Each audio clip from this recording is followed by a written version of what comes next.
Welcome back to C.O.C. Network. Grant here. Chelsea defeat Luton today, 2-0 in the second round of the Carabao Cup. On we move.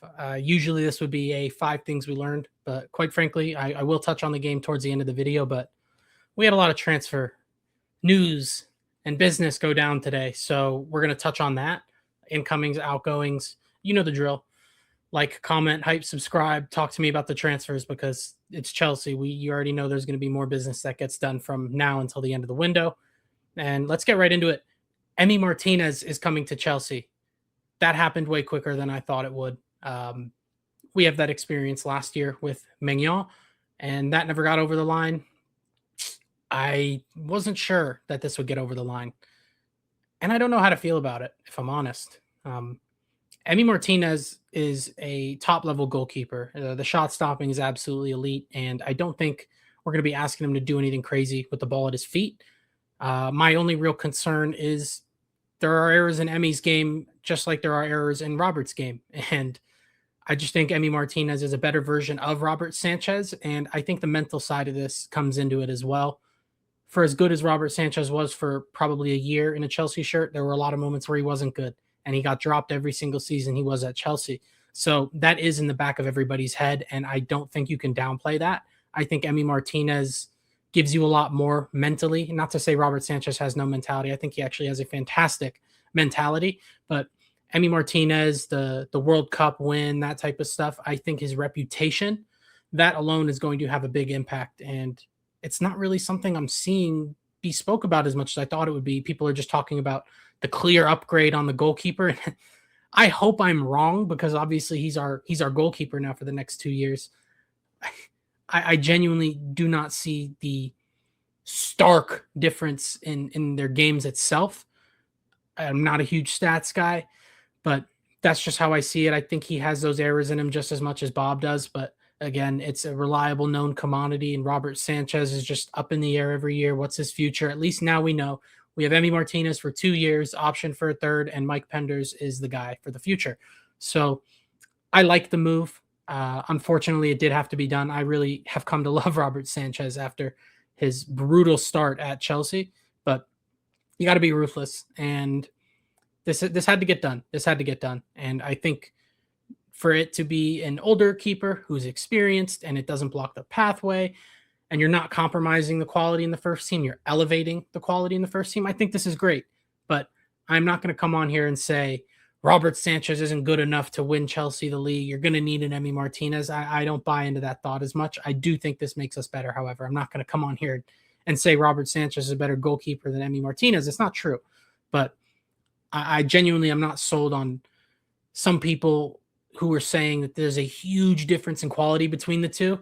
I genuinely do not see it. And I wish I did because I would think we're getting a lot better. I still think we're getting better. But this is an interesting one. So let me know what you guys think about Emi Martínez in the comments. I'm really confused, but at the same time, this did have to get done. And I'm glad it got done. I'm just not as convinced as most are, I think. So please do convince me. I'd love to be more confident. But again, it is a good signing. I am happy with it. Along with Emi Martínez being confirmed, we also got a here we go for Honest Ahanor from Atalanta, our second purchase from them this summer after Marco Palestra joined as our first signing this summer. And this definitely came out of nowhere. The idea of paying £40 million for a developmental player is a bit puzzling for me, if I'm honest. Some of the game tape I've seen does look very promising. But again, I haven't watched this guy play. I've never seen him play a full 90. So I can't really tell you that much about the player. I can't tell you where I think I can tell you where I think he fits. He's going to be that left-sided center back in a 3. Obviously, every team in Italy pretty much plays a back 3. He has a lot of potential. We beat Brighton to the signing, so naturally, I would honestly loan him there. It would kind of be funny, but beyond that, I think that's a perfect place for a young player to develop in this league. There's not going to be that much pressure on him. Kind of best case scenario, it goes like Colwell's loan. But they want to loan him to a Premier League side and then evaluate after next year. Sure. Okay. I was very adamant towards the end of last season to stop with the project signings, but very clearly the strategy actually did shift. They are prioritizing the first team along with these developmental projects, and who knows how they're cooking the books, but if it's not going to hurt the bottom line, and by that I mean obviously being able to spend, but to improve the first team, as long as it's not getting in the way of that, sure, go ahead. The only confusing thing for me is we have Hato. I feel like he's a very, very similar profile in terms of that left center back in a 3. We have Josh on the right, who I think has been fantastic to start this season. Look, let's see how he turns out. Let's see what he looks like. He's definitely getting a Premier League loan. We only have a few days to sort that out. I hope we are able to. But yeah, we'll definitely keep an eye on his progress. The Chelsea loan army continues to live on. Outgoings. I have a list of guys that need to go and then guys I'd prefer to go. And I made that list at the very beginning of the season. Tosin is the only one left from the need to go list. Actually, that's not true. I had Fofana on there. It was really bad towards the end of last year, and I honestly still think we need to move on from Wesley Fofana, but if he's going to be a squad option, I'm all for it. I sure as hell hope he's not starting over Achampong. He's been suspended these first 2 games, and I think Josh has been fantastic. So I really hope he's able to keep his spot in the team, but Tosin and Fofana are the only ones still here from that list. Tosin lost his squad number to Barco. He's surely gone. I don't know how we're going to handle that. I hope it's not a Disassi situation like last year. And then I also had a list of guys that I'd prefer to go. Gusto and Neto being 2 of them, and the third one's Enzo Fernandez. I'll be honest, Enzo, I'm not even going to talk about it anymore until we get an actual definitive answer. It's really frustrating that we're in this situation. And the player's to blame. The player's to blame. So you can clearly tell I'm not very happy with it. And I'm done talking about it because it's all just speculation. We don't know what's going to happen. We know he wants to leave. I'm done with this shit. Pay up or he stays. It's that simple. Gusto and Neto, tragic footballers. I thought Gusto was better today with Palestra hurt. Definitely not going to be selling him. And yeah, I can live with him being at the club. I just think he's a complete moron at times, and it can be very frustrating. I don't think he was good against Fulham, but again, he's a squad option. I can live with him being in the team. Neto is also a moron, and I would love for him to leave still. But if he's playing wing back and he's depth in that position, sure. I just think he's useless and I can't stand him. The game itself, let's actually get into the cup tie we had against Luton today. 2-0 standard, not that exhilarating, if I'm honest. And it is hard to take a lot from a game like this where you're playing against respectfully a lower level side. I thought Cole Palmer looked great again. Josh, like I already touched on, he's fantastic. Lacroix, brilliant. And Valentin Barco was very good. Me and my buddy were texting about it. He's a big Barco truther. I'm still hesitant to just get fully on board after seeing so little, but he was fantastic today. And from reports throughout the summer, Xabi wants a tempo setter in the middle.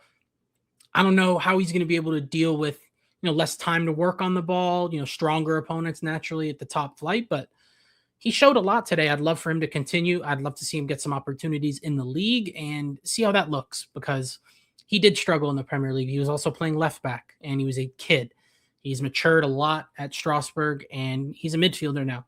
So I think those preconceptions from before, maybe they're just stuck in my head from when he was at Brighton, but he does look a player. I just need to see more. I'm not easily convinced, unfortunately.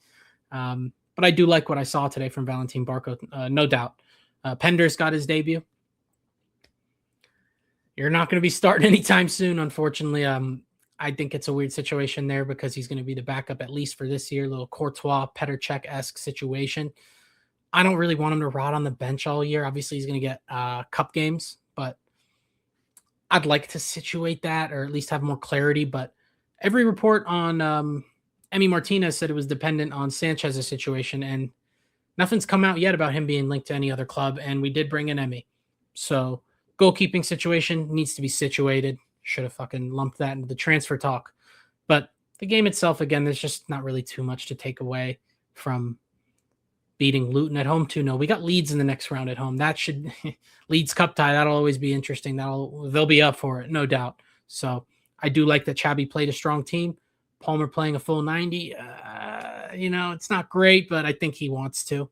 I do think that's what it is. He's been off all summer. He wants to really prove a point here. He's got a chip on his shoulder again. So, yeah, we'll see what happens. Again, we're not in Europe. We need to go far in these cups. So let me know what you guys think. The game itself, the transfers, fucking Enzo situation. A lot going on at Chelsea. What's new?